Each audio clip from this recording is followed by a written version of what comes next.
Innal hamdalillah nahmaduhu wa nasta'inuhu wa nastaghfiruhu wa natubu ilaihi wa na'udzu billahi min shururi anfusina wa min sayyiati a'malina may yahdihillahu fala mudhillalah wa may yudlil fala hadiyalah. Ashhadu an la ilaha illallah wahdahu la syarikalah wa ashhadu anna Muhammadan abduhu wa rasuluhu la nabiyya ba'dah. Allahumma sholli ala Muhammad wa ala ali Muhammad. A'udzu billahi minasy syaithanir rajim. Bismillahirrahmanirrahim. Ya ayyuhalladzina amanu taqullaha haqqa tuqatih wa la tamutunna illa wa antum muslimun. Ikhwanul muslimin, jamaah Jumat rahimakumullah, marilah kita bersyukur kehadirat Allah Subhanahu wa ta'ala atas nikmat iman dan sehat. Siang hari ini kita dapat hadir menunaikan sholat Jumat berjamaah. Mudah-mudahan sholat Jumat kita pada siang hari ini mendapatkan limpahan rahmat dan keberkahan dari Allah Subhanahu wa ta'ala.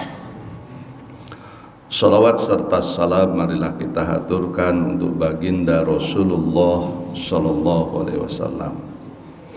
Ikhwanul muslimin, jamaah Jumat rahimakumullah, pada kesempatan yang penuh berkah ini saya ingin menyampaikan materi khutbah berkaitan dengan pendidikan anak keturunan kita. Di dalam Al-Quran ada dua amanah Allah yang dibebankan kepada kita para orang tua tentang masa depan anak-anak kita. Yang pertama, di dalam surat An-Nisa ayat 9 Allah berfirman, wal yahshal ladzina law taraku min khalfihim dzurriyyatan di'afan khafu alaihim falyattaqullah wal yaqulu qaulan sadida. Jadi kata Allah Subhanahu wa ta'ala, umat Islam ini diminta waspada, diminta berhati-hati, jangan sampai di belakang hari meninggalkan keturunan-keturunan yang lemah kesejahteraannya. Umat Islam ini diwanti-wanti oleh Allah jangan sampai meninggalkan anak-anak yang lemah ekonominya. Umat Islam jangan sampai meninggalkan keturunan-keturunan yang miskin. Oleh karena itu, bekali anak-anak kita dengan pendidikan terbaik, baik pendidikan akademik maupun pendidikan ketuhanan. Syariat anak-anak kita harus menguasai.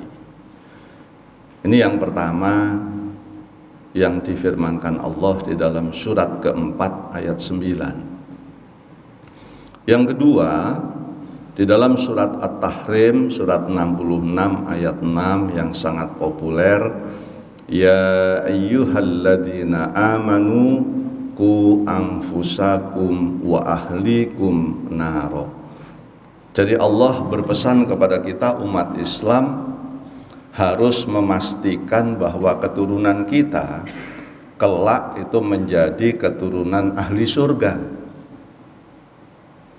Jadi amanah Allah kepada kita itu bukan cuma memastikan anak kita ini imannya bagus, pengetahuan agamanya bagus, lalu kita mengabaikan urusan dunia. Karena di dalam surat Al-Qasas surat ke-28 ayat 77 Allah berfirman, wabtaghi fima atakallahu daral akhirah. Carilah olehmu, kata Allah, karunia Allah untuk keselamatan negeri akhiratmu. Tetapi kelanjutan ayat itu, walatan sanasibaka minad dunya. Jangan sampai umat Islam lengah karena memikirkan keselamatan akhirat sampai dia mengabaikan kesenangan di dunia, kehidupan yang layak di dunia. Wa ahsin kama ahsanallahu ilaik. Dan Allah berpesan kepada kita agar kita ini selalu berbuat baik kepada manusia yang lain. Wala tabghil fasada fil ard. Dan jangan suka membuat kerusakan, keonaran di muka bumi ini. Sidang Jumat rahimakumullah, tahun 2045 sudah dihitung di kementerian oleh ahli-ahli ekonomi dunia, Indonesia itu insya Allah menjadi salah satu negara dari 8 negara yang ekonominya paling kuat di dunia tahun 2045. Karena pada saat itu kita mempunyai bonus demografi, yaitu penduduk usia produktif itu paling dominan pada tahun 2045 di Indonesia. Yang menjadi masalah, jangan sampai terjadi negara Indonesia kaya raya, tetapi yang kaya dikuasai oleh orang-orang non-muslim, dan anak keturunan kita menjadi warga yang terpinggirkan karena kita tidak menyiapkan generasi kita secara baik. Oleh karena itu, melalui mimbar ini saya ingin berwasiat kepada kita sekalian, ada beberapa ikhtiar yang perlu kita lakukan agar memastikan anak keturunan kita, selain mereka menjadi bagian yang memegang peranan penting di dalam perekonomian, dan anak-anak kita menjadi generasi yang cinta masjid. Bukan saja cinta masjid, tetapi secara ekonomi anak-anak kita tidak memegang peranan, dan kita nanti semua terusir dari Rawamangun, anak keturunan kita pergi ke Bekasi, semakin ke pinggir karena Jakarta akan dikuasai oleh orang non muslim yang sekarang kalau lihat di daerah Bintaro ke sana yang ada Swiss German University, itu berapa ratus hektar sudah bukan orang muslim lagi yang punya. Ada beberapa ikhtiar yang bisa kita lakukan untuk menyiapkan generasi keturunan kita. Yang pertama, dalam rangka keselamatan negeri akhirat, pastikan anak keturunan kita, termasuk cucu kita, sampaikan kepada anak-anak kita agar tidak pernah memberikan makanan yang haram. Allah sudah berpesan di dalam surat Al-Baqarah ayat 168. Ya ayyuhan nasu kulu mimma fil ardi halalan thayyibah wala tattabi'u khutuwatis syaiton innahu lakum aduwwum mubin. Sudah dipesan agar seluruh manusia secara umum, apalagi umat Islam, jangan pernah memberikan makanan yang haram kepada keturunan kita. Karena apabila kita mengkonsumsi makanan yang halalan thayyibah, kalau berdagang tidak pernah mengurangi timbangan, kalau jadi pegawai tidak memalsukan tanda tangan, kalau jadi pejabat tidak membuat laporan palsu, dan itu sebagai bentuk syukur di dalam surat Al-Baqarah ayat 172. Ya ayyuhalladzina amanu kulu min thayyibati ma razaqnakum waskuru lillahi in kuntum iyyahu ta'budun. Jadi makan halalan thayyibah itu sebagai manifestasi bahwa kita ini bersyukur kepada Allah Subhanahu wa taala.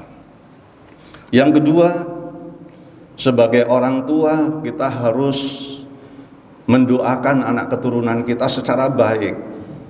Rabbi habli minas sholihin Rabbi habli minas sholihin, sebagai anak-anak yang soleh mendoakan Rabbi ij'alni muqimas sholati wa min dzurriyyati rabbana wa taqabbal du'a, supaya anak-anak kita menjadi orang yang soleh, anak-anak kita menjadi keturunan yang tetap mendirikan sholat. Semua orang tua Islam doanya harus kuat sekali.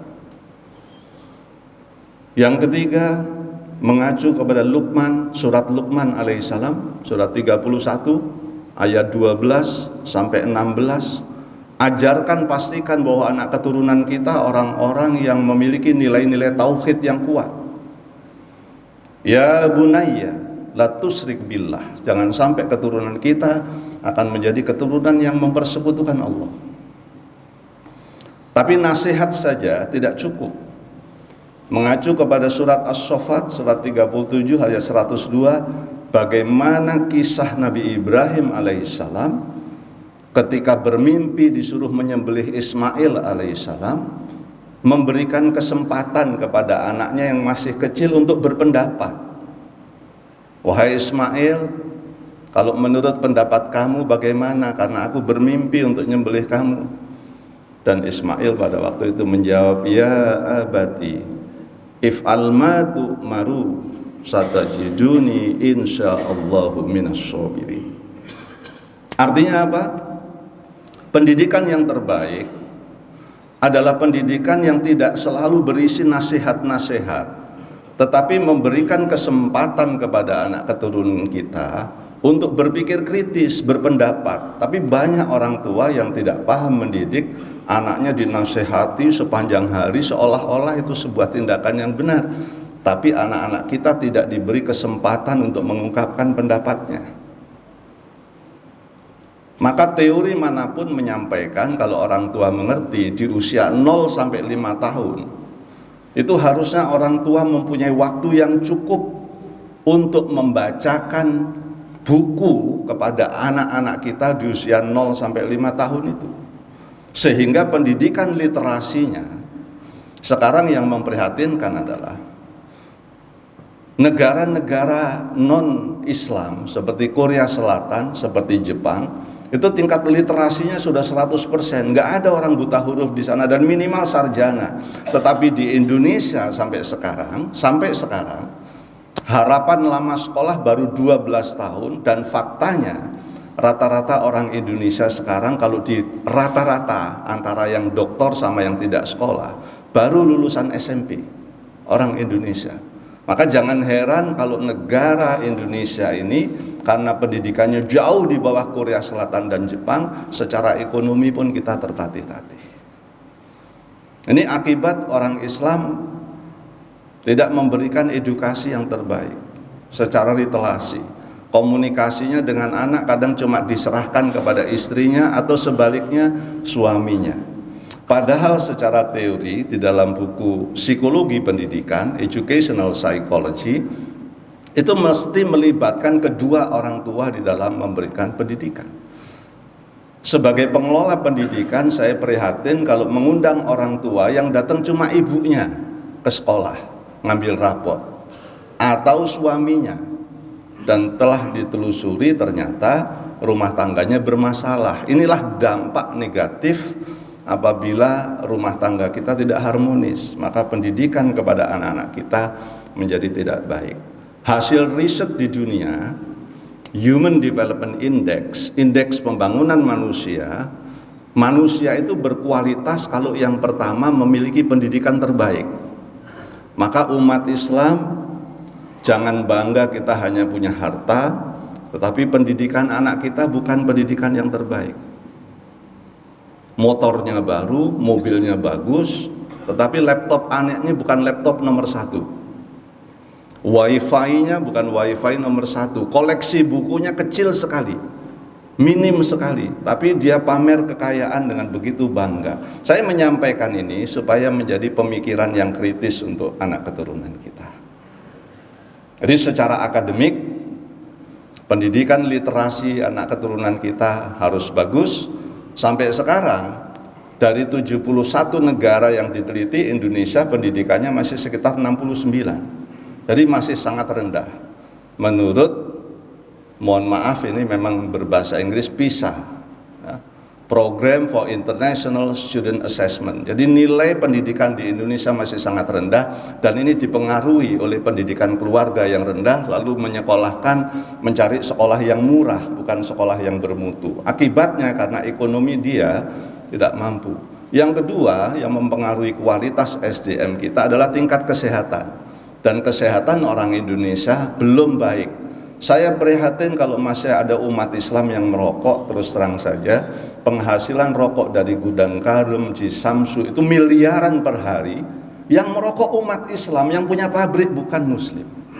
Mulai hari ini kita berpikir kritis, untuk apa kita membesarkan ekonomi non-Islam? Kita harus berhenti merokok sebagai umat Islam. Ini saya sampaikan secara sadar supaya kesehatan kita membaik. Dan yang ketiga yang mempengaruhi kualitas SDM adalah tingkat kesejahteraan. Dan untuk tingkat kesejahteraan menurut Imam Syafi'i tidak ada cara yang lain kecuali man aroda dunya fa alaihi bil ilmi. Kalau kita ingin menguasai dunia, maka kita harus memiliki ilmu yang tinggi, berpendidikan yang tinggi. Mudah-mudahan khutbah singkat ini bermanfaat untuk kita sekalian. Barakallahu li wa lakum fil Qur'anil azim wa nafa'ani wa iyyakum bima fihi minal ayati wa dzikril hakim wa taqabbala minni wa minkum tilawatahu innahu huwal ghafurur rahim.